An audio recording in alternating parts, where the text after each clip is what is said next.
Hello दोस्तों, आप देख रहे हैं उत्थान एजुकेशन का ऑनलाइन प्लेटफॉर्म। मैं हूं आपके साथ डॉक्टर टी आर चौधरी। आज अपन डिस्कस करने जा रहे हैं 12th क्लास के और कॉम्पिटिटिव एग्जाम में तैयारी करने वाले विद्यार्थियों के लिए एक ऐसे चैप्टर के बारे में जो बहुत ही इंपॉर्टेंट और बहुत ही आसान प्रश्नों को आपके पेपर में देता है।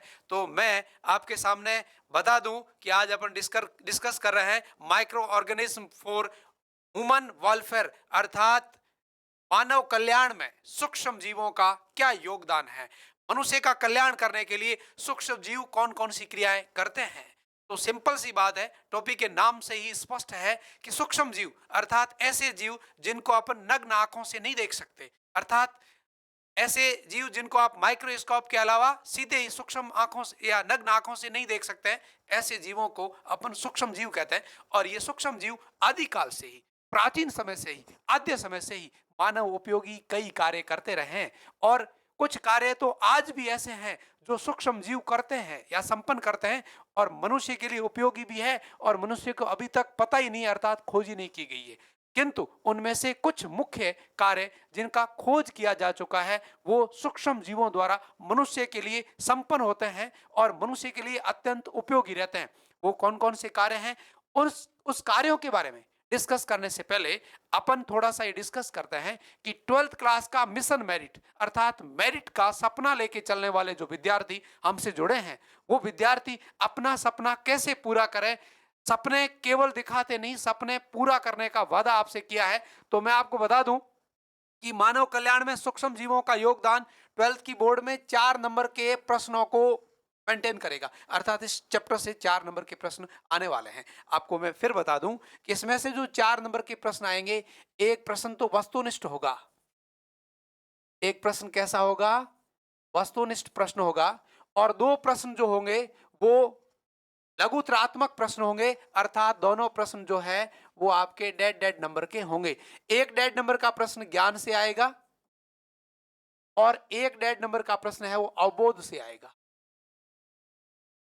ज्ञान क्या होता है, अवबोध क्या होता है, ये आपके सबसे पहले वीडियो में आपको बताया जा चुका है। तो आपको बता दिए हैं कि इस चैप्टर में से मानव कल्याण में सूक्ष्म जीवों का योगदान क्या है। इस चैप्टर में से मिशन मेरिट 2023 में आपको ये बता दें कि 4 नंबर के टोटल 3 प्रश्न आने वाले हैं। एक प्रश्न वस्तुनिष्ठ आएगा अर्थात बहुविकल्पिक होगा, 2 प्रश्न और आएंगे, एक ज्ञान से आएगा और दूसरा अवबोध से आएंगे। ये दोनों डेड डेड नंबर के प्रश्न होंगे। अब क्या प्रश्न आने की गुंजाइश रहती है और उस प्रश्न का उत्तर आपको किस रूप में कैसे क्या लिखना है, और इस टॉपिक में सूक्ष्म जीव मनुष्य के कल्याण में किस प्रकार से अपना योगदान दर्शाते हैं। इनमें से सबसे पहले सूक्ष्म जीवों की परिभाषा आप देख चुके हैं कि नग्न आंखों से जो जीव दिखाई नहीं देते हैं, अर्थात आप जिसको नग्न आंखों से नहीं देख सकते हैं, उन जीवों को अपन सूक्ष्म जीव कहते हैं। और ये सूक्ष्म जीव मनुष्य के लिए किन किन बातों में उपयोगी है, तो सबसे पहला है microbes in house hold production, अर्थात घरेलू उत्पादों में सूक्ष्म जीवों का योगदान। घरेलू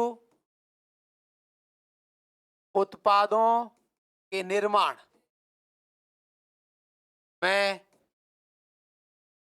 सूक्ष्म जीवों का योगदान।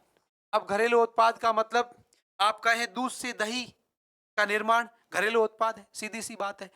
और बेकरी का जो प्रोडक्ट है जिसमें आप ब्रेड प्राप्त करते हैं वो भी घरेलू उत्पाद ही है। डोसा और इडली का निर्माण होता है वो भी घरेलू उत्पाद ही। साड़ी, एक जो साउथ का क्षेत्र है, अपने महाराष्ट्र की बात कर लें या केरल की बात कर लें, वहां पर एक वृक्ष से लेटेक्स निकलता है जिसमें किण्वन क्रिया के द्वारा पेय पदार्थ उत्पन्न किया जाता है, वो भी कैसा है, घरेलू उत्पाद है। पनीर उत्पन्न होती है, 2 प्रकार की पनीर है, अपन आगे पढ़ने वाले हैं। ये सारे घरेलू उत्पाद है और इन घरेलू उत्पादों के निर्माण में सूक्ष्म जीवों का बड़ा ही अभिन्न योगदान रहता है। कौन कौन से उत्पाद के निर्माण में कौन कौन सा सूक्ष्म जीव किस रूप में कैसे कार्य करता है, इन सारी बातों का अध्ययन अपन इस बारे में करेंगे। अर्थात microbes in house hold production, अर्थात घरेलू उत्पादों में सूक्ष्म जीवों का, घरेलू उत्पादों के निर्माण में सूक्ष्म जीवों का क्या योगदान है। यह है पहला योगदान। दूसरा योगदान रहता है माइक्रोब्स इन इंडस्ट्रियल प्रोडक्शन, अर्थात बहुत सिंपल सी बात है कि औद्योगिक उत्पादन, विभिन्न प्रकार के उद्योगों विभिन्न प्रकार के उद्योगों से मानव उपयोगी अनेक रासायनिक पदार्थ, या यूं कहें किण्वित पदार्थ, या यूं कहें माइक्रो ऑर्गेनिज्म, या यूं कहें प्रतिजैविक औषधियां, या यूं कहें कि माइक्रो न्यूट्रिएंट्स को औद्योगिक स्तर पर उत्पन्न कर मानव की आवश्यकताओं की आपूर्ति की जाती है। और उन सभी उत्पादों के उत्पादन में सूक्ष्म जीवों का अपूर्ण योगदान रहता है। अर्थात औद्योगिक उत्पादों के निर्माण में भी सूक्ष्म जीवों का अतुल्य योगदान रहता है। तीसरा है microbes in Suez treatment. Microbes in Suez treatment. Suez का अर्थ होता है वाहित मल। वाहित मल मनुष्य में अपशिष्ट क्रिया, मनुष्य में पाचन क्रिया के उपरांत जो अपशिष्ट पदार्थ बनते हैं या नाइट्रोजन युक्त उत्सर्जी पदार्थ जो होते हैं, उनको शरीर से उत्सर्जी पदार्थों के रूप में बाहर उत्सर्जित कर दिया जाता है। उन्हें वाहित मल कहते हैं। उस वाहित मल के द्वारा सबसे अधिक वायु जल प्रदूषण और वायु प्रदूषण होने की संभावनाएं रहती है। उसे रोकने हेतु सूक्ष्म जीवों की सहायता से इस वाहित मल का ट्रीटमेंट कर दिया जाता है। ये 3 चैप्टरों के बारे में आज, या 3 पॉइंटों के बारे में, इस चैप्टर के 3 पॉइंट के बारे में आज अपन इस वीडियो में डिस्कस करने वाले हैं। 3 पॉइंट और है, उसका स्टडी अपन अगले वीडियो में करेंगे। वो पॉइंट क्या है मैं आपको बता देता हूं। चौथा जो सूक्ष्म जीवों का मानव उपयोगी योगदान है वो है बायोगैस। बायोगैस आप सब जानते हैं और इसको गोबर गैस भी कहते हैं। उस गोबर गैस के उत्पादन में सूक्ष्म जीव मुख्य रूप से कार्य करते हैं। पांचवा जो सूक्ष्म जीवों का उपयोग है वो है जैव नियंत्रण के रूप में सूक्ष्म जीवों का उपयोग। कुछ ऐसे फसल को नष्ट करने वाले कारक होते हैं, या कुछ ऐसे रोग फैलाने वाले वाहक जीव होते हैं, उनको नियंत्रित करने के लिए सूक्ष्म जीवों को उपयोग में लेते हुए मनुष्य के लिए लाभदायक क्रियाएं उत्पन्न की जाती है। वो है जैव नियंत्रक के रूप में सूक्ष्म जीवों का योगदान। अगला है जैव उर्वरक के रूप में सूक्ष्म जीवों का योगदान। ये 6 सूक्ष्म जीवों के उपयोग है। सबसे पहला कौन सा है? घरेलू उत्पादों के निर्माण में सूक्ष्म जीवों का योगदान। दूसरा है औद्योगिक उत्पादों के निर्माण में सूक्ष्म जीवों का योगदान। तीसरा है वाहित मल के उपचार या ट्रीटमेंट में, या वाहित मल के शुद्धिकरण में। वाहित मल में से अपशिष्ट पदार्थों का अपघटन सूक्ष्म जीवों द्वारा कर दिया जाता है, और शेष जो जल है उसका शुद्धिकरण कर वापस मानव उपयोगी क्रियाओं में काम में लिया जाता है। वहां भी सूक्ष्म जीव काम में आते हैं। और चौथा जो था वो बायोगैस उत्पादन में सूक्ष्म जीवों का योगदान था। पांचवा जो है वो सूक्ष्म जीवों का योगदान है जैव नियंत्रण के रूप में, बायो कॉन्ट्रलाइजेशन के रूप में सूक्ष्म जीव काम में आते हैं। और छठा जो है वो है बायो फर्टिलाइजर या जैव उर्वरक के रूप में सूक्ष्म जीवों का योगदान। इनमें से 3 स्टेप के बारे में आज अपन इस वीडियो में डिस्कस करने वाले हैं, और 3 स्टेप के बारे में कल की वीडियो में स्टडी करेंगे। तो सबसे पहला अपना काम है घरेलू उत्पादों के निर्माण में सूक्ष्म जीवों का योगदान। और घरेलू उत्पादन में सबसे पहले आप उत्पादन कर रहे हैं दही का उत्पादन। आप सब जानते हैं दही कैसा होता है, कैसे बनाते हैं, क्या क्रियाएं होती है। आप सभी व्यक्ति इस बात को जानते हैं, पर आपको यह नहीं पता कि दही में दुनिया भर के सूक्ष्म जीव उत्पन्न होते हैं, और वो सूक्ष्म जीव बनते हैं तभी दूध में उपस्थित कैसीन प्रोटीन जमकर के दही का निर्माण करते हैं। आप जो दही खाते हैं बड़े चाव से, बड़े टेस्ट के साथ, उस दही को आप माइक्रोस्कोप से एक बार देख लें और उसमें उपस्थित सूक्ष्म जीवों को यूं कीड़े किलबिलते हुए देख लें, तो आपको यूं लगेगा कि यार इतना गंदा दही कौन खाएगा। पर यह हकीकत बात है कि दही का निर्माण, आप सब जानते हैं कि दही का निर्माण एक विशेष प्रकार का सूक्ष्म जीव है जिसको संक्षिप्त में LAB, बोर्ड पे लिखा है मैंने, LAB, जिसको लैक्टिक एसिड बैक्टीरिया भी कहते हैं। लैक्टिक एसिड बैक्टीरिया कहते हैं। और इसका और नाम है एक, वो है Lactobacillus lacti, Lactobacillus lacti bacteria, Lactobacillus lacti bacteria. अब होता क्या है, कैसे होता है, तो मैं कहूंगा कि दूध में उपस्थित कैसीन प्रोटीन जो होती है, उस कैसीन प्रोटीन को ये जीवाणु, इस जीवाणु को आप जावण के रूप में, आप जानते हैं जावण, जावण तो आप सबने सुना ही होगा, जावण शब्द तो, जावण के रूप में, या यूं कह दें कि निवेशन द्रव्य भी इसका नाम है। और क्या नाम है?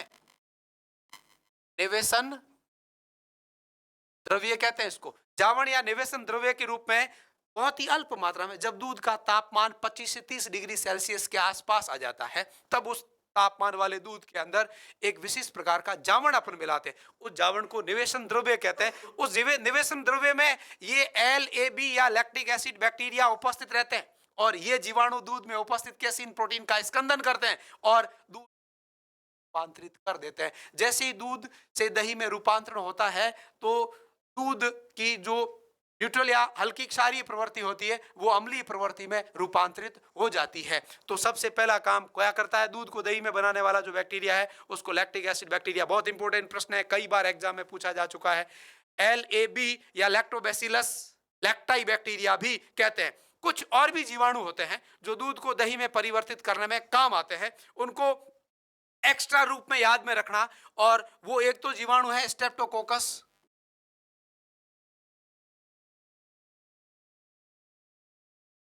स्ट्रेप्टोकोकस थर्मोफिलस,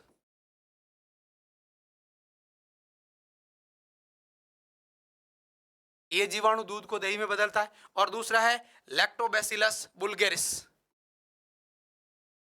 लैक्टोबैसिलस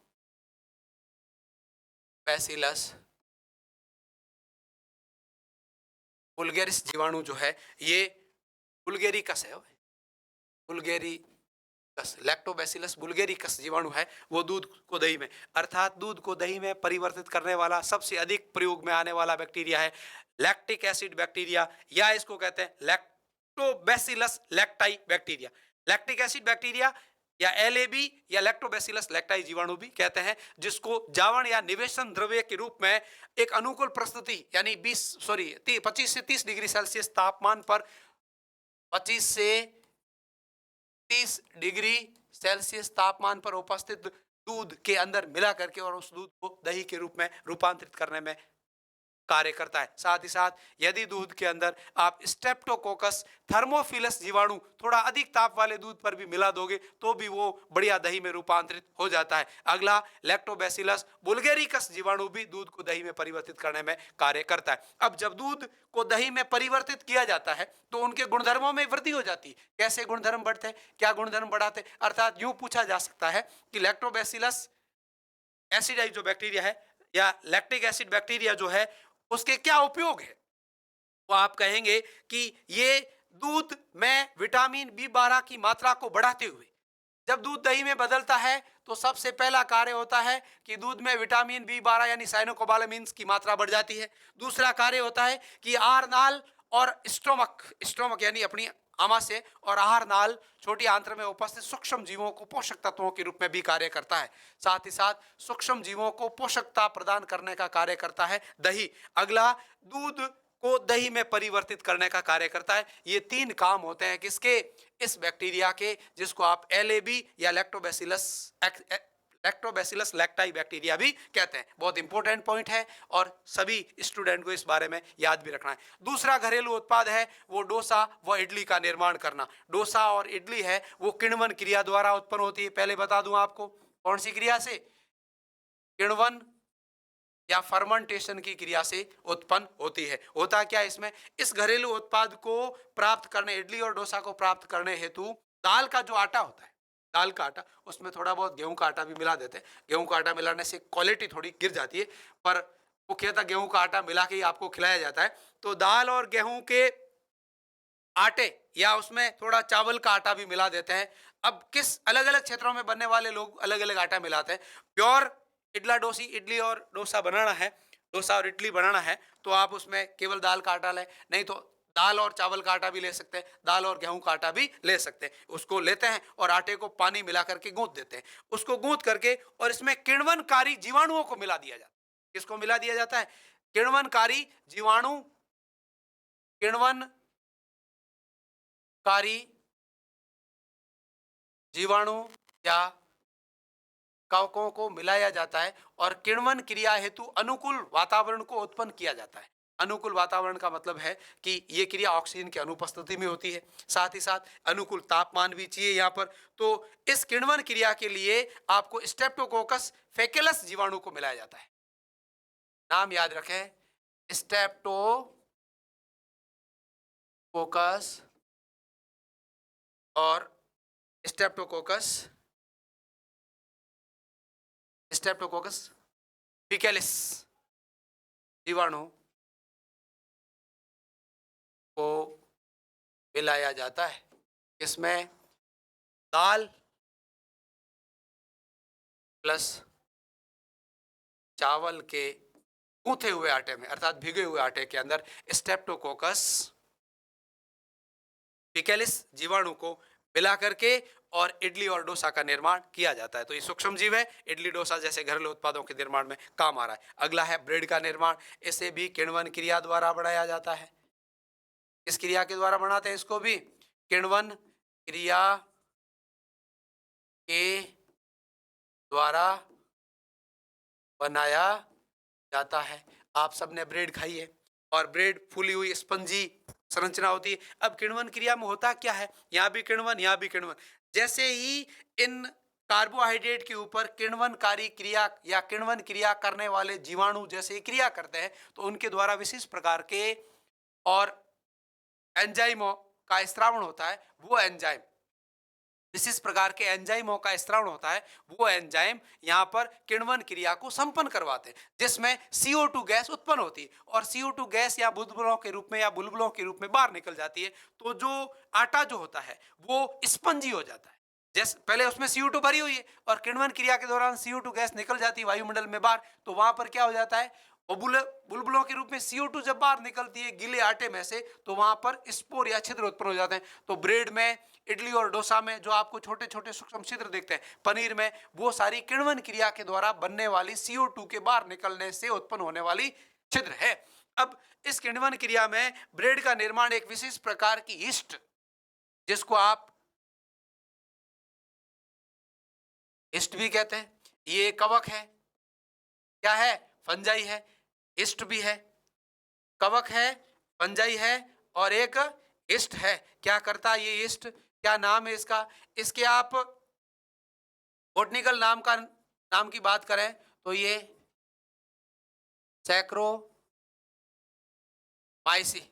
सैक्रोमाइसिस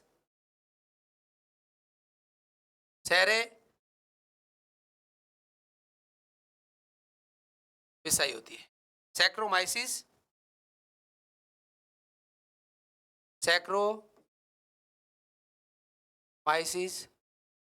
सेरे विषय नामक एक कवक होती है, एक फंगाई होती है, जिनमें मुकुलन की क्रिया या बडिंग की क्रिया के द्वारा अलैंगिक जनन होता है। ये एक विशेष प्रकार के एंजाइम को उत्पन्न करती है। वो एंजाइम ही किण्वन क्रिया में सहायक होता है। अब किण्वन की क्रिया, यहां पर गेहूं का आटा लेते हैं, ब्रेड के निर्माण में क्या करते हैं, गेहूं का आटा लेते हैं और इस गेहूं के आटे के अंदर यीस्ट मिला दी जाती है। गेहूं के आटे में यीस्ट मिला जाती, तो आटे में क्या होता है, स्टार्च होता है या उसको मंड कह सकते हैं।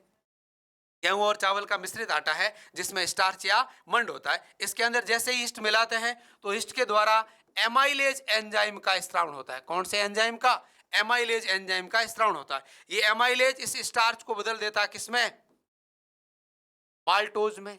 ये कार्बोहाइड्रेट है।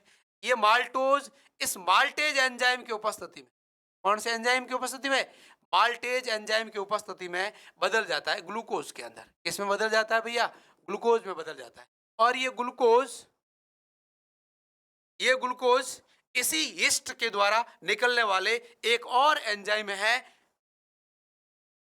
जिसका नाम जाइमेज है। क्या नाम है, जाइमेज। इस जाइमेज एंजाइम के द्वारा बदल जाता है C2H5OH यानी एथिल अल्कोहल और साथ में निकलती है CO2 गैस और साथ में उत्पन्न होती है उष्मा।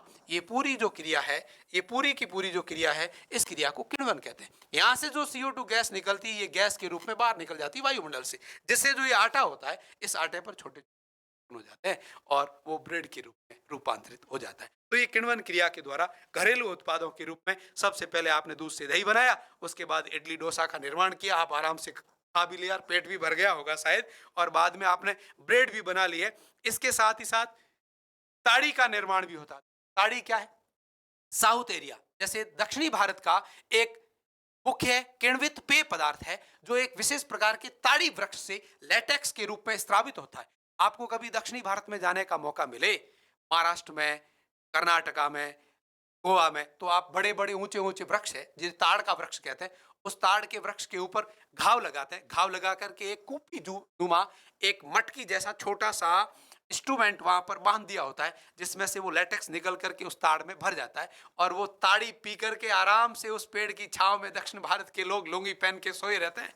तो ये भी किण्वन क्रिया से या ताड़ के वृक्ष से प्राप्त होने वाला एक लेटेक्स है जिसे निगलने के बाद किण्वन किया जाता है। ये भी किण्वन क्रिया के द्वारा, अर्थात किण्वन में यही सूक्ष्म जीव वापस कुछ माइक्रो ऑर्गेनिज्म यानी बैक्टीरिया काम आते हैं और पेय पदार्थ का निर्माण होता है। अगला जो है वो पनीर का निर्माण। आप सभी लोग जानते हैं पनीर टिकिया भी खाते हैं, पनीर भुर्जी भी खाते हैं, पनीर चिल्ली भी खाते हैं, पालक पनीर भी खाते हैं।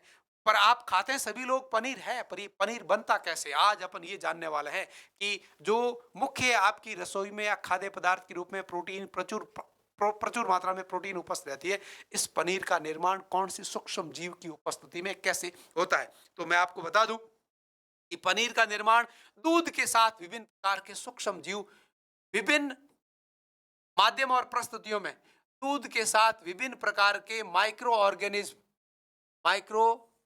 ऑर्गेनिज्म यानी सूक्ष्म जीव कार्य करते हुए या क्रिया करते हुए और पनीर का निर्माण करते हैं। अब इस पनीर का निर्माण करने में काम आने वाले सूक्ष्म जीवों की प्रकृति अलग अलग होती है। होते दोनों सूक्ष्म जीवों की प्रकृति अलग अलग होती है, जिससे उत्पन्न होने वाली पनीर की संरचना, उत्पन्न होने वाले पनीर की गंध, उत्पन्न होने वाले पनीर में उपस्थित छिद्र, उत्पन्न होने वाले पनीर का स्वाद आदि लक्षणों में कुछ भिन्नता पाई जाती है। और इसी भिन्नता के आधार पर जो ये पनीर है वो दो प्रकार की होती है। एक तो होती है स्विच पनीर, पहली कौन सी है अपनी, पहली पनीर है वो स्विच पनीर है, और दूसरी जो पनीर है उसको कहते हैं रॉक्यूपॉट paneer.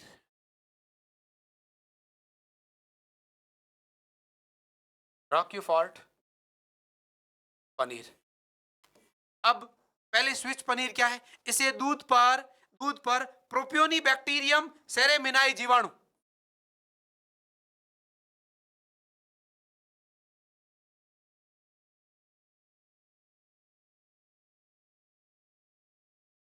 Propioni bacterium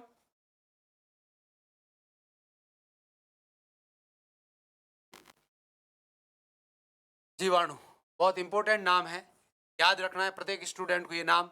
propioni bacterium सेरेमिनाई नामक जीवाणु की क्रिया जब दूध पर अनुकूल परिस्थितियों में होती है तो दूध की किण्वन क्रिया से जो पनीर उत्पन्न होता है उसको स्विच पनीर कहते हैं। ये उत्पन्न होने वाला पनीर जो है वो विशिष्ट सुगंध और छोटे आकार के छिद्रों के कारण ही स्विच पनीर कहलाता है। इसमें जो छिद्र है वो थोड़े छोटे आकार के होते हैं, छिद्र जो होते हैं वो कैसे होते हैं, थोड़े छोटे आकार के होते हैं, इसीलिए इसको स्विच पनीर कहते हैं। अगला है रॉक्यूफॉर्ट पनीर। तो रॉक्यूफॉर्ट पनीर कुछ भी नहीं है, पेनिसिलियम रॉक्यूफॉर्टी।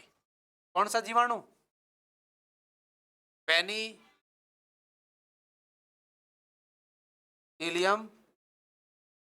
रॉक्यूफॉर्टी।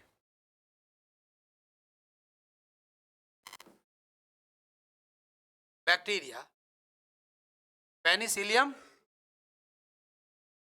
रॉकीफॉर्टी जीवाणु जब अनुकूल परिस्थितियों में दूध पर क्रिया करते हैं तो एक विशिष्ट आकार के बड़े बड़े छिद्रों वाले अधिक सुगंधित और अधिक अच्छी क्वालिटी वाले पनीर की उत्पत्ति करते हैं। उस पनीर को रॉक्यूफॉर्टी पनीर कहते हैं। तो ये है आपके घरेलू उत्पादों के निर्माण में सूक्ष्म जीवों का योगदान। आपने टोटल 5 प्रकार के घरेलू उत्पाद देखे हैं। सबसे पहला दही की उत्पत्ति की है, उसके बाद आपने इडली और डोसा की उत्पत्ति की है, उसके बाद तीसरा जो है वो आपने ब्रेड उत्पन्न किया है, चौथा जो है आपने बहुत इंपॉर्टेंट चीज उत्पन्न की है, क्या है, ताड़ी जो पेय पदार्थ है दक्षिणी भारत का, और पांचवा पनीर उत्पन्न की है। और इन सभी प्रकार के घरेलू उत्पादों को उत्पन्न करने में सूक्ष्म जीव अत्यंत महत्वपूर्ण योगदान रखते हैं। तो ये पहला, इस चैप्टर का पहला जो पॉइंट था वो अपने क्लियर हो चुका है। अगला, इस पहले चैप्टर में से एक प्रश्न अवश्य पूछा जाएगा, 100% गारंटी की बात कर रहा हूं 12th क्लास में मिशन मेरिट के तहत। अगला है वो है अपना औद्योगिक उत्पादों में सूक्ष्म जीवों का योगदान, इंडस्ट्रियल प्रोडक्शन। इंडस्ट्रियल प्रोडक्शन में सूक्ष्म जीवों का योगदान। तो सबसे पहला इंडस्ट्रियल प्रोडक्शन में है क्या, तो आप कहेंगे औद्योगिक स्तर पर सूक्ष्म जीवों को किण्वन क्रिया में विभिन्न अवस्थाओं में काम में लेते हुए औद्योगिक स्तर पर मानव उपयोगी रासायनिक पदार्थों का संश्लेषण किया जाता है। उनमें से सबसे पहला औद्योगिक स्तर पर विभिन्न प्रकार के किण्वित पेय पदार्थ उत्पन्न किए जाते हैं। किण्वत पेय पदार्थ भी उत्पन्न होते हैं।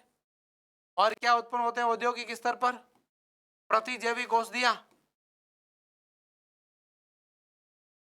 प्रतिजैविक औषधियां भी उत्पन्न होती है। साथ ही साथ क्या उत्पन्न होता है? विभिन्न प्रकार के औषधीय स्तर पर अम्लों की उत्पत्ति होती है। उसमें से आप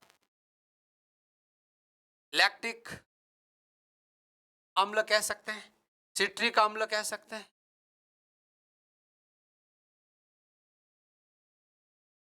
और भी बैक्टीरियक अम्ल है, ब्यूटाइलिक अम्ल है। ये बहुत सारे अम्ल है जिनको औद्योगिक स्तर पर सूक्ष्म जीवों द्वारा उत्पन्न किया जाता है। अगला है कुछ रासायनिक पदार्थ, कुछ जैव अणु, कुछ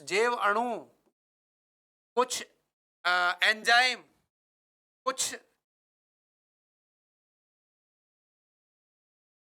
अम्ल, या यूं कहें रासायनिक पदार्थ भी। तो किण्वित पेय पदार्थ, प्रतिजैविक औषधियों को, अम्ल यानी रासायनिक पदार्थ, एंजाइम और जैव अणु, इन सब को औद्योगिक स्तर पर सूक्ष्म जीवों से उत्पन्न किया जाता है। इन्हीं को उत्पन्न करना सूक्ष्म जीवों का औद्योगिक स्तर पर योगदान कहलाता है। तो सबसे पहले आप इसमें पढ़ेंगे किण्वित पेय पदार्थ का उत्पादन, बहुत ही इंपॉर्टेंट है। और किण्वित पेय पदार्थ के रूप में आप सब जानते हैं, और यदि नहीं जानते हैं तो मैं आपको बता दूं कि प्राचीन समय में, आदि काल से ही देवताओं के समय में सुरापान किया जाता था। उसके बाद मंदिरा पान आया, और उसके बाद दारू या अल्कोहल का पान आने लगा। इन सभी क्रियाओं में या इन सभी द्रव या पेय पदार्थ के उत्पादन में औद्योगिक स्तर पर सूक्ष्म जीवों का ही योगदान रहता है। बिना सूक्ष्म जीवों के योगदान के न तो सुरा बनती थी, न मंदिरा बनती थी, और न आज अल्कोहल या दारू उत्पन्न होता है। अब जो पुराने समय में देवी देवताओं का टाइम जब था, ऐसा देखो पौराणिक ग्रंथों में सुना हुआ है कि सुरापान में मस्त रहते थे देवता, और ये करते थे वो करते थे। उसके बाद राजा महाराजाओं का समय आया तो मंदिरा पान करने लगे, मंदिरा पान में मशगूल रहते थे, मंदिरा पान से आनंद लेते थे, नृत्याओं को नचाते थे, ये सारे काम होते थे। उसके बाद आज का जो आधुनिक युग, इस युग में उसी सुरा से मंदिरा हुआ, और मंदिरा से क्या हो गया? मंदिरा से आज के समय में अल्कोहल या दारू हो गया। अब इसको औद्योगिक स्तर पर किण्वन क्रिया से सूक्ष्म जीवों के द्वारा उत्पन्न किया जाता है। अब आज के समय में जो अल्कोहल उत्पन्न होती है, वो अल्कोहल जौ से उत्पन्न की जाती है। जौ में स्टार्च होता है। शर्करा या गन्ने उद्योग का जितने भी अपशिष्ट पदार्थ होते हैं, गन्ने का शर्करा, गन्ना जो है वो शुगर मिल में जाता है, जहां पर गुड़ और शक्कर बन जाती है। उस गुड़ और शक्कर बनने के बाद गन्ने के जो अपशिष्ट पदार्थ है, उनके अंदर सुक्रोज या शर्करा अल्प मात्रा में उपस्थित रहती है। उसको अल्कोहल निर्माण की फैक्ट्रियों में गाड़ियां भर के स्थानांतरित कर दिया जाता है, तो उसको भी अल्कोहल निर्माण में काम ली जाती है। अब कुछ तो वाइन है, वाइन जैसे विस्की है, नाम में सारे ब्रांडों के नाम बताऊंगा आपको। बियर जो से उत्पन्न की जाती, विस्की, वाइन जो है उसको आप अंगूर से, ग्रेप्स से उत्पन्न करते हैं। ग्रेप्स में उपस्थित सुक्रोज का किण्वन क्रिया द्वारा अपघटन करवाते हैं। तो इस किण्वन क्रिया में जब अपघटन होता है तो उस अपघटन में कुछ विशेष प्रकार के सूक्ष्म जीवों को मिलाया जाता है, और वो सूक्ष्म जीव कुछ विशेष प्रकार की अनुकूल प्रस्तुतियों में कुछ विशिष्ट प्रकार के एंजाइमों का स्त्रावण करते हैं। और उस एंजाइमों को याद रखने का जो तरीका है, वो एक संक्षिप्त में सूत्र के द्वारा आपको बताता हूं। और वो सूत्र है, आपके एक मामा जी थे जिनके द्वारा एक सड्डा पहना जाता था। तो सड्डा कौन पहनते थे? मामा जी पहनते थे।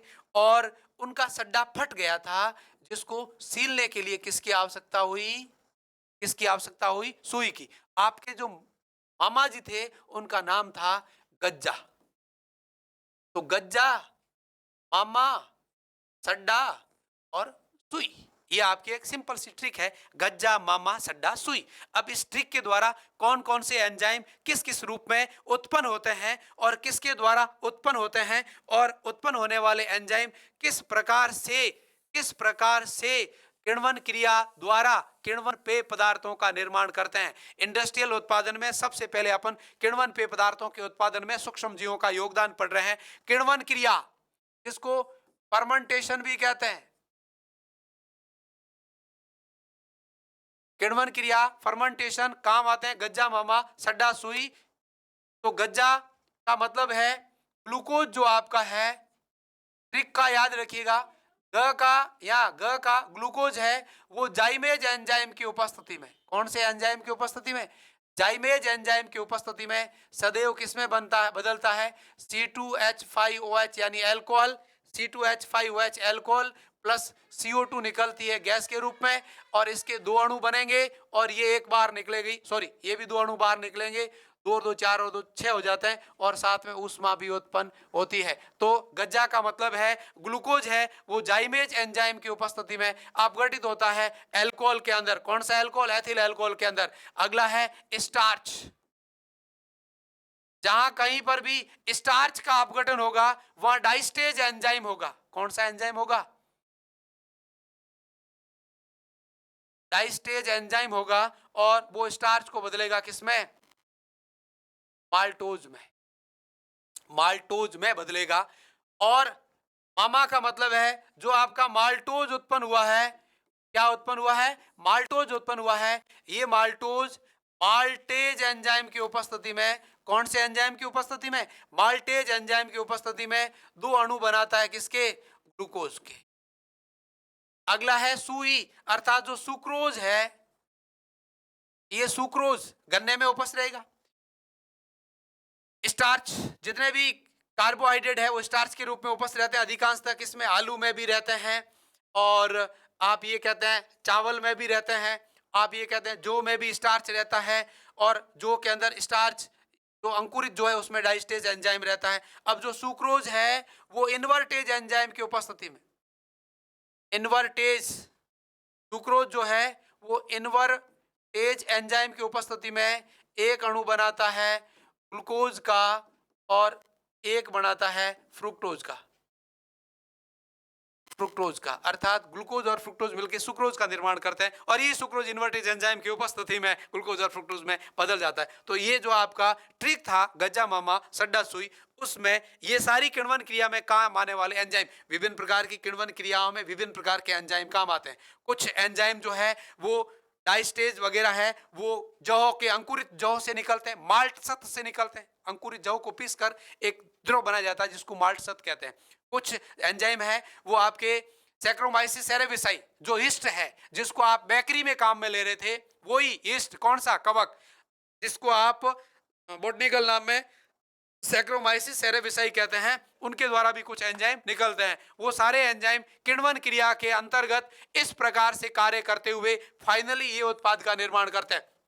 अब कैसे होता है, जैसे आपने माना कि क्या लिया है, आपने माना कि गन्ना लिया है किण्वन क्रिया के लिए, किसको लिया है, अब मैं अंतर जाता हूं, किण्वन क्रिया के लिए आपने गन्ने का काम में लिया है, तो गन्ना काम में लिया है तो उसमें इन्वर्टेज एंजाइम क्रिया करेगा और गन्ने में उपस्थित जो सुक्रोज है उसको बदल देगा ग्लूकोज प्लस फ्रुक्टोज में। ये ग्लूकोज और फ्रुक्टोज जाइमेज एंजाइम की उपस्थिति में किसमें बदल जाते हैं, एथिल अल्कोहल और CO2 के रूप में किण्वन क्रिया पूरी होगी। अब माना कि आपने स्टार्च काम में लिया है, क्या काम में लिया है, स्टार्च, तो स्टार्च है वो डाइस्टेज एंजाइम की उपस्थिति में बदल जाता है माल्टोज में, और ये माल्टोज माल्टेज एंजाइम की उपस्थिति में बदल जाता है ग्लूकोज में, और यही ग्लूकोज वापस डाइस्टेज एंजाइम की उपस्थिति में अल्कोहल का निर्माण कर देता है। अर्थात किण्वन क्रिया में आप किण्वक पदार्थ के रूप में किसी भी काम में लें, अंदर आपको किण्वनकारी सूक्ष्म जीवों को मिलाना है। और अनुकूल परिस्थितियां का क्या मतलब होता है, अनुकूल परिस्थितियों का मतलब ये होता है कि आपको ऑक्सीजन की अनुपस्थिति रखनी होगी, अर्थात किण्वन की जो क्रिया है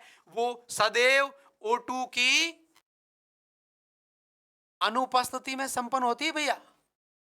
दूसरा, किण्वन क्रिया के लिए अनुकूल तापमान जो है वो 25 डिग्री सेल्सियस के आसपास, 1-2 कम हो जाए 1-2 बढ़ जाए तो चलेगा, 25 डिग्री सेल्सियस के आसपास आपको तापमान रखना होगा किण्वन क्रिया के दौरान।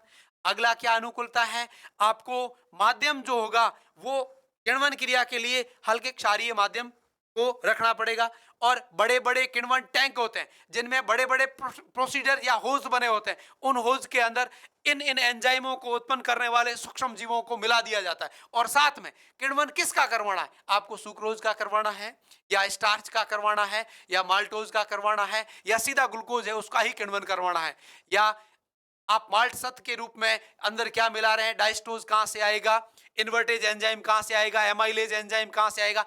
एमाइलेज निकलता है किसके द्वारा, इस ईस्ट के द्वारा। तो किण्वन कार्य के अंदर आपको एक तो मिलाना पड़ेगा सदैव और सदैव ईस्ट। इस ईस्ट से इन्वर्टेज एंजाइम भी आते हैं और डाइस्टेज एंजाइम भी आते हैं, सॉरी जाइमेज एंजाइम भी आते हैं, एमाइलेज एंजाइम भी आते हैं। इन सारे एंजाइमों का निर्माण ये सूक्ष्म जीव करता है, अर्थात किण्वन क्रिया तो इसी सूक्ष्म जीव के द्वारा करवाई गई है। इस किण्वन क्रिया के दौरान माना कि मैं अनाज की बात करूं, किसकी बात करूं, अनाज की बात करूं, तो अनाज का मतलब है आप उसमें क्या डाल रहे हैं, स्टार्च डाल रहे हैं। क्या डाल रहे हैं, स्टार्च डाल रहे हैं या मंड डाल रहे हैं। उस मंड के अंदर आपने बड़े टैंक में भर दिया और साथ में ईस्ट मिला दिया है, तो स्टार्च का डाइस्टेज एंजाइम, कौन सा एंजाइम, ये डाइस्टेज एंजाइम किस में बदल देगा, इसको माल्टोज में बदल देगा। इस माल्टोज जो है शर्करा है, माल्टोज क्या है, दो ग्लूकोज इकाइयों से मिलकर के बनी एक डाइसैकेराइड शर्करा है। इस माल्टेज को, सॉरी माल्टोज को, ये माल्टेज जो एंजाइम है वो कन्वर्ट कर देता है किसमें, ग्लूकोज में, ग्लूकोज में कन्वर्ट कर दिया। अब इस ग्लूकोज को कौन सा, जाइमेज एंजाइम, कौन भाई, इस ग्लूकोज को ये अपना जाइमेज एंजाइम किस में कन्वर्ट कर देगा, C2H5OH प्लस CO2 प्लस ओस्मा 8। ये हो गई आपकी किण्वन की क्रिया पूरी। तो ये किण्वन की क्रिया है। अब इस क्रिया में जितने भी अल्कोहल बनते हैं वो अल्कोहल अधिक तनु होते हैं, अर्थात इसमें अल्कोहल की मात्रा 5 से 8% तक होती है।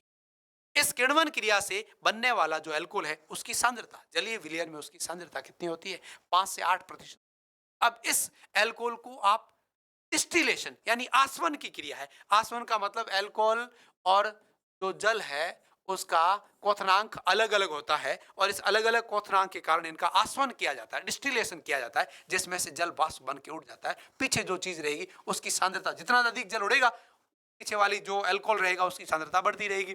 तो बियर 5 से 8% सांद्रता, बियर से आप विस्की उससे थोड़ी अधिक सांद्रता, विस्की से आप ब्रांडी उससे थोड़ी अधिक सांद्रता, ब्रांडी से आप रम, क्या है रम, ओ क्या है सर, रम है, तो रम की सांद्रता, तो आप देख लीजिएगा ब्रांडी, सॉरी सबसे पहले बियर, बियर से ब्रांडी, ब्रांडी से विस्की और विस्की से रम। आप जैसे आगे बढ़ रहे हैं उसकी सांद्रता बढ़ती रही है और सबसे अधिक सांद्रता भारत में लगभग 42 डब्ल्यू वाली अल्कोहल है वो ब्रांडी और रम के रूप, सॉरी रम के रूप में प्रयोग में आती रहती है। यह है अपना अल्कोहल या किण्वन क्रिया से उत्पन्न होने वाले विभिन्न प्रकार के रासायनिक पदार्थ और उनका सूक्ष्म जीवों के द्वारा इनके उत्पादन में योगदान। अगला जो है वो औद्योगिक स्तर पर सूक्ष्म जीवों के द्वारा उत्पन्न होने वाला रासायनिक पदार्थ, या यूं कहें एक ऐसा जीवों द्वारा या सूक्ष्म जीवों द्वारा उत्पन्न होने वाला पदार्थ जो मानव जीवन के लिए एक बड़ी परिवर्तन की लहर लाया था, एक नई क्रांति लाया था, और वो आपका शब्द है, बहुत इंपॉर्टेंट शब्द है, उसको आप कहते हैं प्रतिजैविक। क्या नाम है भैया, प्रतिजैविक, उसको आप कहते हैं एंटीबायोटिक। बहुत इंपॉर्टेंट चीज बता रहा हूं मैं, प्रतिजैविक औषधियां हैं, एंटीबायोटिक एक औषधि है। कब क्या हुआ था, कब उत्पन्न हुई, किसने उत्पन्न किया, कैसे उत्पन्न किया, कैसे नहीं किया, इन सारी बातों पे थोड़ा सा रोचक जानकारी है जो मैं आपके सामने बता देता हूं। ये बात है 1928-29 1928-29 की। क्या हुआ था, एक वैज्ञानिक था जिसका नाम था अलेक्जेंडर फ्लेमिंग। ये वैज्ञानिक कुछ सूक्ष्म जीवों को संवर्धन माध्यम में संवर्धित करवाते हुए कुछ उनकी गुणधर्मों का अध्ययन कर रहा था, और वो सूक्ष्म जीव था स्ट्रेप्टोकोकस जीवाणु। स्ट्रेप्टोकोकस जीवाणु को संवर्धन माध्यम में संवर्धित करवाते हुए अलग अलग प्लेटों पर उसको उनकी वृद्धि और विकास को देखकर और कुछ अध्ययन कर रहा था, उतने में देखा कि एक प्लेट पर से स्ट्रेप्टोकोकस जीवाणुओं की वृद्धि और विकास सदमित हो रहा है, अवरोधित हो रहा है, रुक रहा है। तब उसने उस प्लेट की स्टडी की तो उसने देखा कि उस प्लेट के ऊपर एक विशेष प्रकार का कवक उग रहा था। उस कवक का नाम था पेनिसिलियम नोटेटम। बहुत इंपॉर्टेंट बात बता रहा हूं, उस कवक का नाम था पेनिसिलियम नोटेटम। तो उसने कहा यार ये पेनिसिलियम नोटेटम कवक जिस प्लेट के ऊपर उत्पन्न हो रहा है, दो प्लेट ली, दोनों प्लेटों पर स्ट्रेप्टोकोकस जीवाणुओं की वृद्धि और विकास का अध्ययन कर रहा था। एक प्लेट पर स्ट्रेप्टोकोकस जीवाणुओं का वृद्धि और विकास कम हो गया था और दूसरी प्लेट पर स्ट्रेप्टोकोकस जीवाणुओं का वृद्धि और विकास आसानी से हो रहा था। तो उसने देखा जिस प्लेट पर स्ट्रेप्टोकोकस जीवाणुओं का वृद्धि और विकास रुक गया है, उस प्लेट की माइक्रोस्कोप से अध्ययन करके देखा तो उसने देखा कि जिस प्लेट पर स्ट्रेप्टोकोकस जीवाणुओं का वृद्धि और विकास रुका है, उस प्लेट के ऊपर एक और सूक्ष्म जीव उत्पन्न हो रहा था और वो सूक्ष्म जीव था पेनिसिलियम नोटेटम। उसने ऐसा देखा कि इस पेनिसिलियम नोटेटम द्वारा कुछ न कुछ ऐसा रासायनिक पदार्थ स्रावित होता होगा जो स्ट्रेप्टोकोकस जीवाणुओं की वृद्धि और विकास को सदमित कर रहा है। अनुमान लगाया और स्टडी द्वारा देखा तो उसने कहा कि पेनिसिलियम नोटेटम नामक रासायनिक कवक के द्वारा एक रासायनिक पदार्थ स्रावित हो रहा है और वो रासायनिक पदार्थ इस स्ट्रेप्टोकोकस जीवाणुओं की वृद्धि और विकास को रोक। तब उसमें से कुछ पेनिसिलिन को लेकर पेनिसिलियम नोटेटम को लेकर दूसरी प्लेट पे डाला तो उसने देखा प्लेट पे भी स्ट्रेप्टोकोकस जीवाणुओं की वृद्धि और विकास रोक रहा है। वो एक निष्कर्ष पे निकला, वो एक निष्कर्ष पे पहुंचा और उसने ये बात बताई कि सूक्ष्म जीवों द्वारा उत्पन्न होने वाले रासायनिक पदार्थ, मैं परिभाषा बता रहा हूं एंटीबायोटिक की, सूक्ष्म जीवों द्वारा स्रावित होने वाले या उत्पन्न होने वाले वे रासायनिक पदार्थ जो अपनी अति अल्प सांद्रता पर दूसरे प्रकार के सूक्ष्म जीवों की वृद्धि और विकास को सदमित या अवरोधित करते हैं, प्रतिजैविक या एंटीबायोटिक कहलाते हैं। इस खोज के साथ ही एक नई क्रांति की उत्पत्ति हुई, अर्थात इस बात की खोज तो अलेक्जेंडर फ्लेमिंग ने 1928-29 में दी थी। उसके बाद में सबसे पहले प्रतिजैविक शब्द का प्रतिपादन, बहुत इंपॉर्टेंट बात पर रहा हूं, सबसे पहले बात की खोज की किसने की थी? अलेक्जेंडर फ्लेमिंग ने की थी। कब की थी? 1928-29 में की थी। दूसरा है शब्द है वो है सेलमैन वॉक्समैन। सेलमैन वॉक्समैन किसने दिया था शब्द? वैक्समैन है, वैक्समैन, सेलमैन वैक्समैन द्वारा ये शब्द है वो दिया गया था।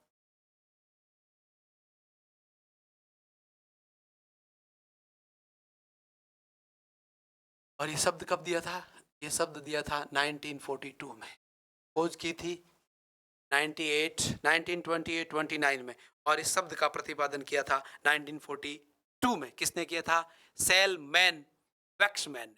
सेलमैन वैक्समैन ने एंटीबायोटिक शब्द का प्रयोग सबसे पहले किया था। अब इसको एंटीबायोटिक क्यों कहा था तो आप इसके नाम से देखिएगा, ये एंटी और ये बायोटिक्स, एंटीबायोटिक्स। अब एंटी का मतलब होता है विरोध या प्रतिरोध करने वाला और बायोटिक का मतलब होता है लाइफ या जीवन का, अर्थात ऐसे रासायनिक पदार्थ जो दूसरे जीवों की जीवन का विरोध करें, इसलिए उनको एंटीबायोटिक शब्द नाम दिया था। किसने दिया था? ये नाम दिया था सेलमैन वॉक्समैन ने। कब दिया था? 1945। उसके बाद में द्वितीय विश्व युद्ध क्या हुआ? कब हुआ? 1945 में। और इस द्वितीय विश्व युद्ध के दौरान अमेरिका के सैनिक सबसे अधिक घायल हुए थे। भारत की सेनाएं भी द्वितीय विश्व युद्ध में लड़ने के लिए गई थी, पर उनको बेचारों को एंटीबायोटिक किसी ने नहीं दिया था। पर अमेरिका के जो सैनिक द्वितीय विश्व युद्ध में घायल हुए थे, उन सैनिकों के घायल सैनिकों के उपचार में उनके जो घाव थे, उन घावों पर यदि पेनिसिलियम नोटेटम और पेनिसिलियम क्राइसोजीनम नामक कवकों का घोल बनाकर या कवकों को घस करके उन घावों पर डाला, कुछ वैज्ञानिक थे, उनके नाम भी बताऊंगा, बहुत रोचक नाम है। और उन वैज्ञानिकों ने उन कवकों के जो थैलस थे, उन थैलस का घोल बनाकर या घाव में चूर्ण बना करके या यूं कहें कि उसके चूर्ण को जल में मिलाकर वहां डाला तो वो घाव फटाफट ठीक हो रहे थे।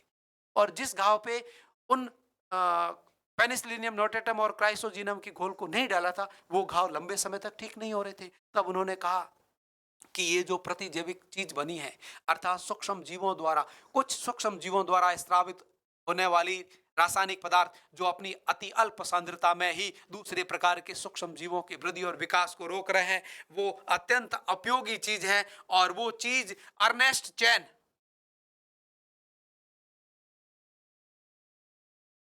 अर्नेस्ट चैन व हावर्ड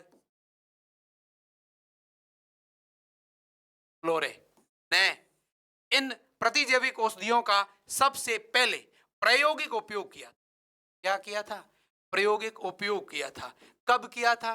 द्वितीय विश्व युद्ध में घायल हुए अमेरिकन सैनिकों के घावों को ठीक करने के लिए किया था। और उन्होंने देखा कि अर्नेस्ट चैन और हावर्ड फ्लोरे ने देखा कि इन प्रतिजैविक औषधियों का उत्पन्न या प्रतिजैविक रासायनिक पदार्थों को उत्पन्न करने वाले सूक्ष्म जीवों को पीस करके इनका लेप लगाया जाए यदि घावों पर, तो घाव फटाफट ठीक हो रहे हैं। इसका मतलब उन्होंने कहा कि ये सूक्ष्म जीवों से निकलने वाले प्रतिजैविक पदार्थ या सूक्ष्म मात्रा में निकलने वाले रासायनिक पदार्थ मानव उपयोगी है और अत्यंत बड़ी क्रांतिकारी बाहर लाने वाला एक नई क्रांति आ गई। और आप सबका जीवन आज आप गंभीर से गंभीर बीमारियां जैसे वुपिंग कफ, कुकर खांसी की बात करें, ट्यूबरक्लोसिस की बात करें, निमोनिया की बात करें, सेप्टिसेमिया की बात करें, जितने भी बैक्टीरियल डिजीज है, फंगल डिजीज है, उन सब के विरुद्ध इस प्रकार के सूक्ष्म रासायनिक पदार्थों की खोज कर ली गई है जो एक सूक्ष्म जीव से प्राप्त होते हैं और दूसरे सूक्ष्म जीव की वृद्धि और विकास को सदमित करते हैं, रोकते हैं। ऐसी खोज करने के उपलक्ष्य में इस किसको, अलेक्जेंडर फ्लेमिंग, अर्नेस्ट चैन और हावर्ड फ्लोरे को सम्मिलित रूप में 1945 में नोबेल पुरस्कार से नवाजा गया था। मित्रों सदैव याद रखें, अर्नेस्ट चैन, हावर्ड फ्लोरे और अलेक्जेंडर फ्लेमिंग को सम्मिलित रूप में 1945 में नोबेल पुरस्कार से नवाजा गया था। किसके उपलक्ष्य में? इस प्रतिजैविक औषधि की खोज और उसकी उपयोगिता को, सूक्ष्म जीवों के वृद्धि और विकास को सदमित करने के बारे में जो उपयोगिता बताई थी, उस उपलक्ष्य में इनको सम्मानित किया गया था। तो सबसे पहले खोज, उसके बाद नामकरण और उसके बाद उसकी उपयोगिता को पढ़ने के साथ ही साथ 4 वैज्ञानिक अपने सामने आए और किसको कब कब कैसे नोबेल पुरस्कार दिया गया था, ये बहुत इंपॉर्टेंट प्रश्न है और इसके बारे में आपको सदैव याद रखना। अब कौन कौन सी प्रतिजैविक औषधियां होती हैं? तो आप कहें कि प्रतिजैविक औषधियों की कई प्रकार की जनरेशन बना दी है, अब तो कई प्रकार के ग्रुप बना दिए हैं। कुछ एमिनोग्लाइकोसाइड्स ग्रुप की है, तो कुछ एजिथ्रोमाइसिन ग्रुप की है, तो कुछ टेट्रासाइक्लिन ग्रुप की है, तो कुछ क्लोरोफेनिकोल ग्रुप की है। तो ऐसे अलग अलग ग्रुप की प्रतिजैविक औषधियों को उत्पन्न कर लिया है। और अब जैसे मैं कहूं कि जो ये सिफेलोस्पोरिन ग्रुप की एक एमिनोग्लाइकोसाइड ग्रुप है, सेफेलोस्पिरिन ग्रुप है, तो सेफेलोस्पिरिन ग्रुप में 5 जनरेशन आ गए, first generate, second generate, third generate, fourth generate और फिफ्थ जनरेट। क्योंकि एक प्रकार की प्रतिजैविक औषधियां लंबे समय तक उपयोग में लेते हैं, तो सूक्ष्म जीवों में कुछ प्रतिजैविक औषधियों के प्रतिरोधी क्षमता, प्रकृति ने बहुत बड़ा गड़बड़ जाला कर रखा है। सूक्ष्म जीवों में भी कुछ ऐसे विशेष प्रकार के प्लाज्मिड पाए जाते हैं, उन प्लाज्मिड के ऊपर विशेष प्रकार की प्रतिजैविक औषधियों के प्रति प्रतिरोधक क्षमता उत्पन्न करने वाले जीन उपस्थित रहते हैं और वो जीन उन सूक्ष्म जीवों में विशेष प्रकार की प्रतिजैविक औषधियों के विरुद्ध प्रतिजैविक क्षमता उत्पन्न कर देते हैं, जिससे अब वो प्रतिजैविक औषधि सूक्ष्म जीवों पर अपना कार्य करना बंद कर देती है। तो वैज्ञानिक भी कम नहीं है, अपन भी कम नहीं है। कार्ल मार्टिये ने एक प्रतिजैविक औषधि की प्रतिरोधक क्षमता सूक्ष्म जीवों ने उत्पन्न कर ली, तो उसका अगला जनरेशन वाली नेक्स्ट प्रतिजैविक औषधियां ढूंढ ली जो अब फिर से सूक्ष्म मौत की घाट उतारने में सक्षम है। अर्थात चिंता नहीं कीजिए, दिल थाम के बैठिएगा। आप देख रहे हैं उत्थान एजुकेशन का ऑनलाइन प्लेटफॉर्म और मैं हूं आपके साथ डॉक्टर टी.आर. चौधरी, जो विभिन्न प्रकार की प्रतिजैविक औषधियों के बारे में आपको जानकारी दी है। साथ ही साथ औद्योगिक स्तर पर आप सूक्ष्म जीवों के द्वारा विभिन्न प्रकार के रसायन प्राप्त करते हैं, सूक्ष्म जीवों के द्वारा विभिन्न प्रकार के रसायन प्राप्त करते हैं, साथ ही साथ विभिन्न प्रकार के एंजाइम भी प्राप्त करते हैं और साथ ही साथ कुछ मानव उपयोगी जैव अणु भी सूक्ष्म जीवों से उत्पन्न होते हैं। ये जो पदार्थ है, ये सूक्ष्म जीवों से उत्पन्न होने के बाद कौन से सूक्ष्म जीव से कौन सा रासायनिक पदार्थ, एंजाइम या जैव अणु उत्पन्न हुआ और वो मानव के लिए किस प्रकार से उपयोगी है, इसके लिए मैं आपको एक सिंपल सी आपके सामने टेबल प्रस्तुत करूंगा। आपके जीवन में अत्यंत महत्वपूर्ण है वो टेबल, और उस टेबल में सबसे पहले मैं सूक्ष्म जीव कौन सा है, उस सूक्ष्म जीव के द्वारा उत्पन्न होने वाला रासायनिक पदार्थ कौन सा है, और वो रासायनिक पदार्थ सूक्ष्म जीव की रासायनिक पदार्थ सूक्ष्म जीव से उत्पन्न होने के बाद या एंजाइम सूक्ष्म जीव से उत्पन्न होने के बाद या जैव रासायनिक अणु सूक्ष्म जीवों से उत्पन्न होने के बाद मानव जीवन में किस प्रकार से उपयोगी है, इन सबको एक लिस्ट में या एक टेबल में आपके सामने प्रस्तुत करने वाला हूं। सबसे पहला सूक्ष्म जीव है वो है एस्परजिलस नाइजर।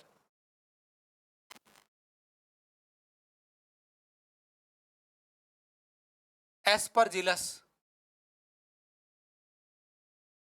नाइगर भी कहते हैं और नाइजर भी है, एस्परजिलस नाइजर। इस सूक्ष्म जीव, ये कवक है, फंगाई है, हिंदी में लिख रहा हूं मैं, क्या है, एक कवक है, एक फंगाई है, कवक है। इस कवक के द्वारा सिट्रिक अम्ल का औद्योगिक स्तर पर उत्पादन होता है। इसका उत्पादन होता है citric acid, citric acid Aspergillus niger, बहुत इंपॉर्टेंट बात बता रहा हूं, Aspergillus, Aspergillus niger citric acid का उत्पादन करता है और ये औद्योगिक स्तर पर कॉस्मेटिक उत्पादों के निर्माण में, स्याही उद्योग में, स्याही निर्माण में, रंग रोगन के जितने भी पेंट बनते हैं उन पेंटों के उत्पादन में, और कृत्रिम इत्र जो बनते हैं, आपके जो फॉर्म क्या चल रहा है, फोक चल रहा है, तो क्या चल रहा है, सिट्रिक एसिड चल रहा है, क्या चल रहा है, एस्परजिलस नाइजर चल रहा है। फॉग नहीं चल रहा है, चल कौन रहा है वहां पर, एस्परजिलस नाइजर चल रहा है। तो ये औद्योगिक स्तर पर एक विशेष प्रकार के रासायनिक पदार्थ यानी सिट्रिक एसिड का उत्पन्न करने में सहायक होता है। दूसरा है वो है एसिडोबैक्टर एसिटाई जीवाणु, हिंदी में लिख देता हूं, इंग्लिश में लिखूं, एसिडोबैक्टर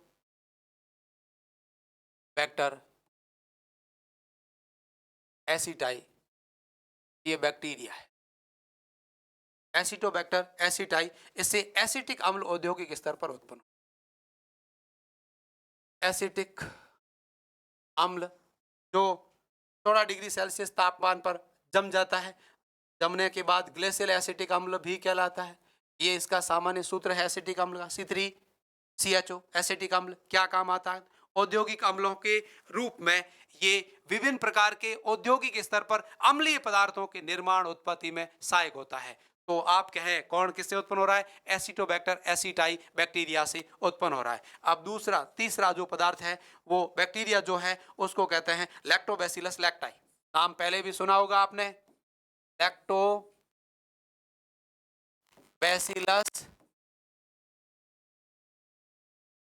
लैक्टाई बैक्टीरिया है। क्या है, लैक्टोबैसिलस लैक्टाई जीवाणु है। क्या काम करता है, ये जीवाणु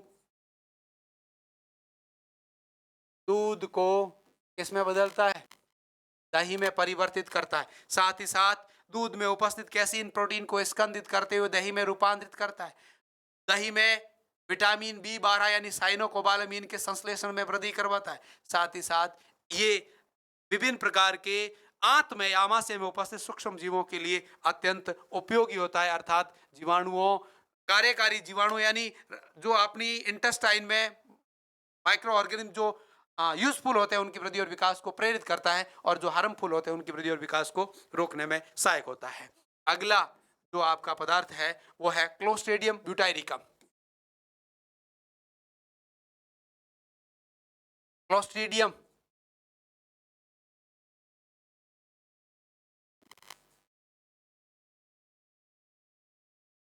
जीवाणु का नाम है क्लोस्ट्रिडियम ब्यूटाइरिकम, जीवाणु है जिससे ब्यूटाइरिक अम्ल प्राप्त होता है।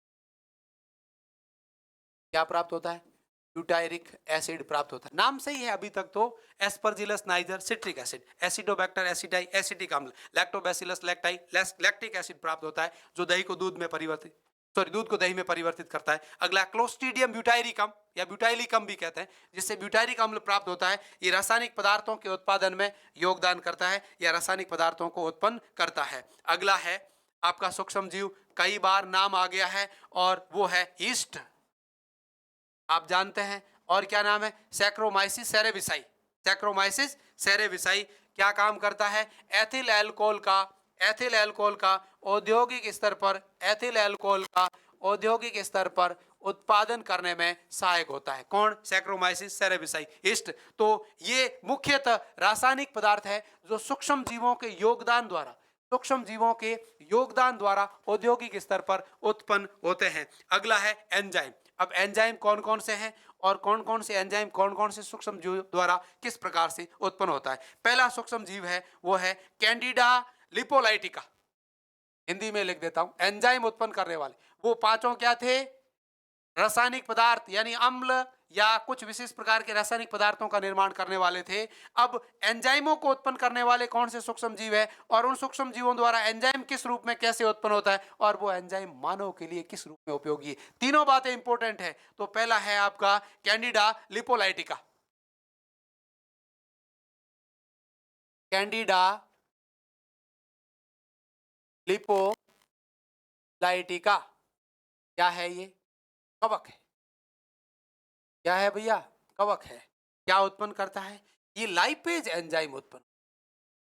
बहुत इंपॉर्टेंट है रे, बहुत इंपॉर्टेंट है भैया। लाइपेज, जितने भी वस्त्र उद्योग है उन वस्त्र उद्योगों पर तेल के धब्बों को हटाने के लिए औद्योगिक स्तर पर लाइपेज एंजाइम काम आता है और ये कैंडिडा लिपोलाइटिका नामक कवक से उत्पन्न होता है। साथ ही साथ वसा फैट, वसा अर्थात फैट के पाचन में सहायक है। अगला लाइपेज क्या काम करता है? साबुन और अपमार्जक के निर्माण में सहायक। साबुन एवं अपमार्जक जितने भी होते हैं इन सब का निर्माण किससे होता है? लाइपेज। लाइपेज का मतलब किससे? कैंडिडा लिपोलाइटिका नामक कवक से होता है। लिपोलाइटिका नामक कवक से होता है। अगला कवक है Aspergillus oryzae.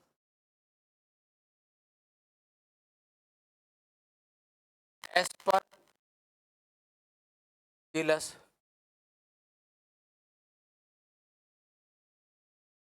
Oryzae, Aspergillus oryzae. Aspergillus niger से भी होता है और एस्परजिलस, दोनों ही समझ लो, दो ही है मेनली, एस्परजिलस ओराइजी और एस्परजिलस नाइजर। अब ये नाइजर आप पहले देख रहे थे सिट्रिक अम्ल को भी उत्पन्न कर रहा है, पर एस्परजिलस ओराइजी जो है उसके द्वारा मुख्य रूप से प्रोटीएज एंजाइम का उत्पन्न होता है। बहुत इंपॉर्टेंट है प्रोटीएज।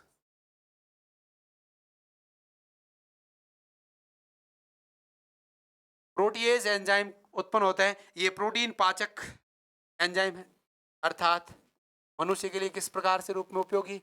प्रोटीन पाचक एंजाइम है।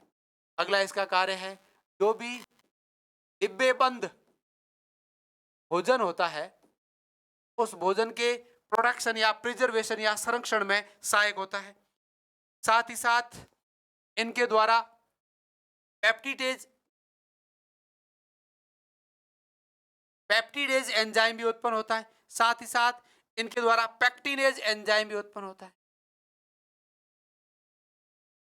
एस्परजिलस ओराइजी प्रोटीएज, पेप्टिडेज और पेक्टिनेज, ये तो पेक्टिन का पाचन करता है। ये प्रोटीएज प्रोटीन का पाचन करता है। प्रोटीन को पचने से पेप्टोन बनते हैं और पेप्टोन को बचाने का कार्य करता है ये पेप्टिडेज। ठीक है। और एमाइलेज एंजाइम भी उत्पन्न होता है। तो आप जो ये एस्परजिलस नाम देख रहे हैं, एस्परजिलस कितना इंपॉर्टेंट, सिट्रिक अम्ल इसी से प्राप्त हो रहा है, प्रोटीएज इसी से प्राप्त हो रहा है, पेप्टिडेज इसी से प्राप्त होता है, पेक्टिनेज इसी से प्राप्त हो रहा है और लास्ट में आप एमाइलेज जो किसके पाचन में सहायक होता है? आप सब जानते हैं किसके पाचन में? स्टार्च या मंड के पाचन में सहायक होता है। कौन कौन? ये एस्परजिलस ओराइजी से उत्पन्न होने वाला एमाइलेज एंजाइम। बहुत इंपॉर्टेंट चीजें बता रहा हूं। ये एंजाइम है जो सूक्ष्म जीवों से उत्पन्न होते हैं और औद्योगिक स्तर पर इन सब का मानव उपयोगी विभिन्न प्रकार के पदार्थों में काम आता है। अब अगला जो आपको मैं चीज बता रहा हूं वो बहुत ही इंपॉर्टेंट चीज बता रहा हूं और वो है आपके जैव सक्रिय अणु। नेक्स्ट पेज पे देखते हैं कि सूक्ष्म जीवों के द्वारा औद्योगिक स्तर पर कुछ जैव सक्रिय अणुओं का निर्माण होता है। ये अणु मनुष्य के लिए अत्यंत उपयोगी है और सबसे पहला अणु है वो स्ट्रेप्टोकोकस नामक जीवाणु से प्राप्त होता है। किससे? Streptococcus bacteria. किसके द्वारा? स्ट्रेप्टोकोकस बैक्टीरिया के द्वारा उत्पन्न होता है। कौन उत्पन्न हो रहा है? स्ट्रेप्टोकाइनेस। स्ट्रेप्टोकाइनेस बहुत इंपॉर्टेंट नाम बता रहा हूं, कई बार ये नाम एग्जाम में पूछा जा चुका है। क्या प्राप्त होता है? स्ट्रेप्टोकाइनेस। ये आनुवांशिकी अभियांत्रिकी तकनीकी द्वारा रूपांतरित एक जीवाणु है जिसका नाम स्ट्रेप्टोकोकस बैक्टीरिया है। उस जीवाणु में आनुवांशिक अभियांत्रिकी तकनीकी से रूपांतरित करके और उस जीवाणु से एक स्ट्रेप्टोकाइनेज नामक जैव सक्रिय अणु उत्पन्न होता है जो रक्त वाहिनियों में जमे हुए रक्त को अवरोध करने का जो थक्का क्लॉट बन गया है, उस क्लॉट को घोलकर रक्त वाहिनियों को खोलने में सहायक होता है। अब रक्त वाहिनियों में थक्का जम गया तो अपने क्या फर्क पड़ेगा? अरे भाई साहब, बहुत बड़ा फर्क पड़ने वाला है। रक्त वाहिनियां हृदय तक रक्त लेके जाती है, अर्थात कोरोनरी आर्टरी जो होती है, कोरोनरी रक्त वाहिनी जो होती है, उस कोरोनरी आर्टरी के अंदर यदि रक्त का अवरोध होगा तो हृदय तक या हृदय की पेशियों में रक्त का संचरण घटेगा, अर्थात हृदय की पेशियों तक ऑक्सीजन सप्लाई में कुछ कमी आएगी, और ऑक्सीजन सप्लाई में कमी आएगी तो हृदय की पेशियों में हल्का हल्का सा दर्द होने लगेगा। उस अवस्था को माइस्थेनिया उस अवस्था को एंजीना पेक्टोरिस कहते हैं। उस अवस्था को क्या कहते हैं? एंजीना पेक्टोरिस। हल्का हल्का सा दर्द रहता है, और जैसे ही वो अवरोध धीरे धीरे बढ़ता है तो हृदय की पेशियों तक कोरोनरी आर्टरी द्वारा रक्त के संचरण को पूर्ण तरह से बंद कर दिया जाता है। इस अवस्था में कार्डियक अरेस्ट आता है, अर्थात लुढ़क जाता है। जिस प्रकार से ट्यूबलाइट का स्विच बंद करने पर ट्यूबलाइट बंद होती है, वैसे ही कार्डियक अरेस्ट में पेशेंट बंद हो जाता है, अर्थात खत्म हो जाता है। अर्थात मनुष्य को इमरजेंसी में, इस अवस्था में मरने से रोकने के लिए ये आपका बायोमोलिक्यूल्स या जैव अणु काम आता है, स्ट्रेप्टोकाइनेज। इसका इंजेक्शन काफी महंगा आता है और ये उत्पन्न किया जाता है स्ट्रेप्टोकोकस जीवाणु से, जो रक्त वाहिनियों में बनने वाले थक्के या स्पॉट को हटाने में सहायक है। बहुत इंपॉर्टेंट प्रश्न है, कई बार एग्जामों में पूछा जा चुका है और इस बार भी पूछे जाने की संभावना बहुत अधिक है। अगला जो आपका जैव सक्रिय अणु है वो है ट्राइकोडर्मा पॉलीस्पोरम नामक जीवाणु कवक से प्राप्त होता है।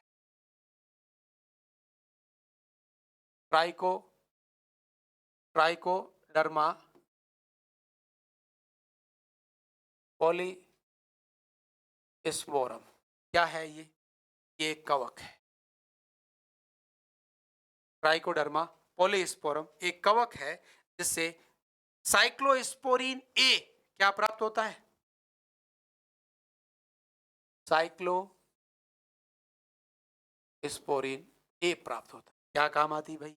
ये आपके शरीर में जब किडनियां खराब हो जाए, आपका लीवर खराब हो जाए, या कोई बोन ट्रांसप्लांटेशन करना पड़े, या आपका जॉइंट ट्रांसप्लांटेशन करना पड़े, या बोन मेरो ट्रांसप्लांटेशन करना पड़े, तो आपके रहती है कि आपके शरीर में कोई बाहरी अंग जैसे ही आएगा तो उस बाहरी अंग को ये शरीर विरोध करेगा, बाहरी अंग को रिजेक्ट कर देगा, बाहरी अंग को स्वीकार नहीं करेगा।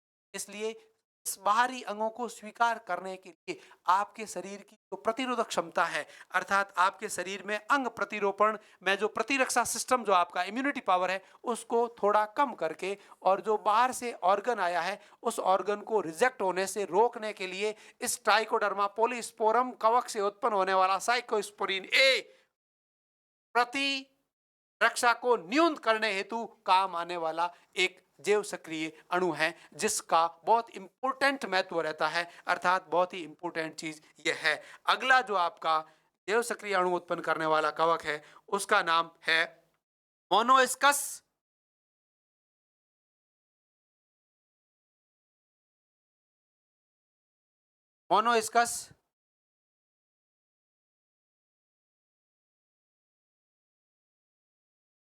परप्यूरियस। ये भी क्या है? एक हिस्ट है, अर्थात क्या है? कवक है। क्या करता है? ये स्टेटिन उत्पन्न करता है। किसकी उत्पत्ति करता है? स्टेटिन नामक जैव सक्रिय अणु की उत्पत्ति करता है। क्या काम करता है ये काम करता है रक्त में कोलेस्ट्रॉल के लेवल को कम करता है। कोलेस्ट्रॉल क्या? बैड कोलेस्ट्रॉल होता है जो आपकी रक्त में उपस्थित रहते हुए रक्त वाहिनियों में जमता है, जिससे रक्त वाहिनियों की आंतरिक जो गुहा है, कैविटी है, वो संक्रिय हो जाती है, पतली हो जाती है। उस गुहा को खोल करके रक्त वाहिनियों को चौड़ा बनाए रखने में, अर्थात कोलेस्ट्रॉल के लेवल को घटाकर रक्त संचरण प्रॉपर रहे और ब्लड प्रेशर कम रहे, अर्थात ब्लड प्रेशर आपकी उम्र बढ़ने के साथ नहीं बढ़े। इस प्रकार के रासायनिक पदार्थ को स्टेटिन कहते हैं, जो आपके मोनोइस्कस परप्यूरियस नामक कवक से प्राप्त होता है। तो ये तीनों प्रकार के जैव सक्रिय अणु जो आप पढ़ रहे हैं, ये तीनों प्रकार के जो जैव सक्रिय अणु जो आप पढ़ रहे हैं, ये तीनों प्रकार के जैव सक्रिय अणु अत्यंत मानव उपयोगी क्रिया करते हैं। पहला, स्ट्रेप्टोकाइनेस, कार्डियक अरेस्ट की स्थिति में इंजेक्ट करके और जीवन रक्षा के रूप में अर्थात लाइफ सेविंग ड्रग के रूप में उपयोग में लिया जाता है। दूसरा, साइक्लोस्पोरिन ए, जिसको आप ट्राइकोडर्मा पॉलीस्पोरम नामक कवक से प्राप्त कर रहे हैं।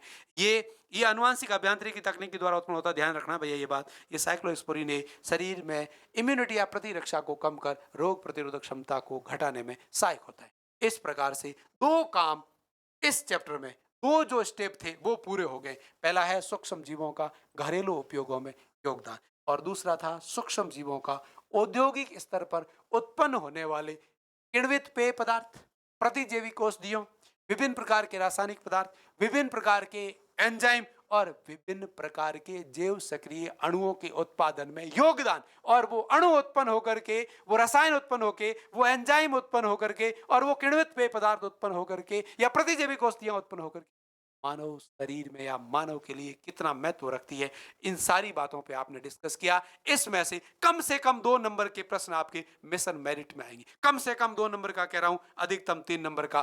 थोड़ा सा चैप्टर बाकी रहा है जिसको मैं अगले वीडियो के साथ आपके सामने प्रस्तुत करते हुए परोस दूंगा, उड़ेल दूंगा। आप उस ज्ञान को ग्रहण करके अपने जीवन में एक नई इकाई का स्थापना करें, एक नई इकाई को स्वीकार करें। मित्रों, मैं आपको फिर से बता दूं कि मेरा जो वीडियो है वो केवल 12th लेवल के स्टूडेंट के लिए नहीं है। ये वीडियो समस्त साइंस से जुड़े हुए कॉम्पिटिटिव एग्जाम की तैयारी करने वाले, मेडिकल फील्ड के कॉम्पिटिटिव एग्जाम की तैयारी करने वाले विद्यार्थियों के लिए एक जीवन रक्षक औषधि के रूप में कार्य करने वाला है। आज के वीडियो में इतना ही। नेक्स्ट अपन फिर मिलते हैं अगली मुलाकात में अगले दिन। आप सबका दिन शुभ रहे और आप मस्त रहे, बढ़िया सी पढ़ाई करें और अपने जीवन में सफलता के नए आयामों को स्थापित करें। Thank you so much.